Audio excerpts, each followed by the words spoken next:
Hey everybody, today is December 28th and it's the octave of Christmas. And during this octave, it means 8 days and it's after Christmas and about till New Year's.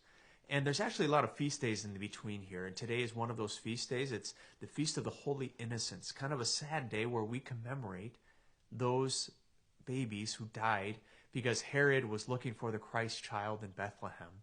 And when he realized that the wise men had gone another way on their way home and not come back to him, he orders that all the children, all the males that were 2 years and under, be killed in Bethlehem.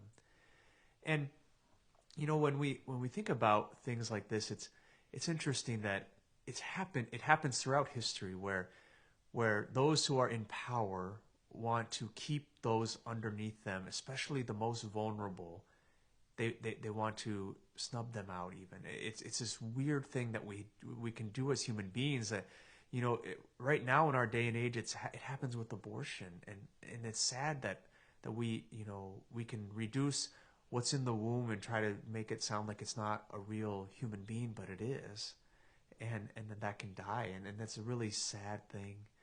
But today we hear also in the first reading from the book of Exodus that Pharaoh orders that all of the Israelite midwives kill any boy that is born.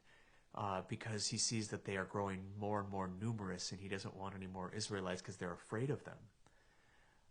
I think that so often we live in fear, and especially fear of what's going to happen if I can't get what I want.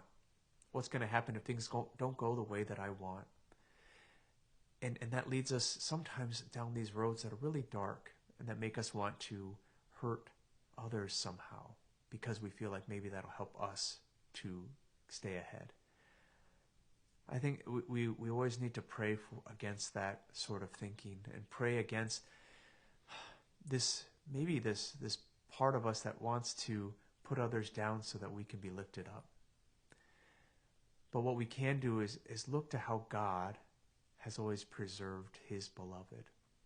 We see that God, preserves the Holy Family from that scourge, and God has preserved the Israelites from that. They still grew greater and greater in number.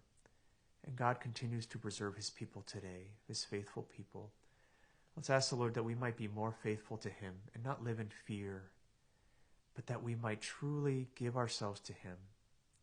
And when we give ourselves to him, we have no reason to live in fear, no reason to have to try to get anything for ourselves or try to hurt anyone so that we can keep what we have. Because God gives us all that we need. And with his help, we will one day get to heaven.